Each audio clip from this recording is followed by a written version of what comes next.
អូខេនេះគឺជារបៀបដាក់ប្រាក់ចូលលេខកំសាន្តជាដំបូងអ្នក log in ចូលគណនីរបស់លោកអ្នករួចហើយនេះគឺជាចំនួនទឹកប្រាក់ដែលអ្នកចង់ដាក់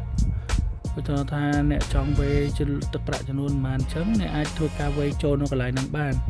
ឥឡូវឧទាហរណ៍ថាខ្ញុំដាក់$49បាទចុច91តមកខ្ញុំជ្រើសរើសយកធនាគារដែលយើងប្រើប្រាស់បើយើង ACDA យើងយក ACDA ទៅតមកនេះគឺជាលេខគណនីរបស់ក្រុមហ៊ុនដែលយើងត្រូវវេជូនគេដើម្បីធ្វើការលេងកំសាន្តចឹងទៅនេះជ្រើសរើសយកទូរស័ព្ទមកបាទនេះយើងមិនបាច់ជ្រើសរើសទេនេះលេខកង់របស់យើងដែលយើងបានបំពេញបាទនេះយើងដាក់ក្នុងកីឡាឬក៏ game ឬក៏ poker ឬក៏ game បាញ់ត្រីអីចេះអ្នកដែលចូលចិត្តវេបើយើងចង់វេលុយយើងចូលកីឡាយើងដាក់កីឡាបើយើងវេលុយលេងកាស៊ីណូយើងដាក់កាស៊ីណូចឹងមកបន្ទាប់មកយើង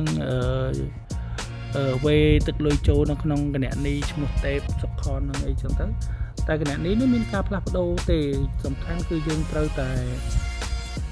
ឆែកមើលមុននឹងយើងវេលុយទៅឧទាហរណ៍ថាវាអាចនឹងផ្លាស់ប្ដូរទៅតាមវេនរបស់បុគ្គលិកនីមួយៗអញ្ចឹងយើងអាចធ្វើការមើលឈ្មោះកន្លែងហ្នឹងឲ្យបានច្បាស់សិនមុននឹងយើងធ្វើការវេប្រាក់ណា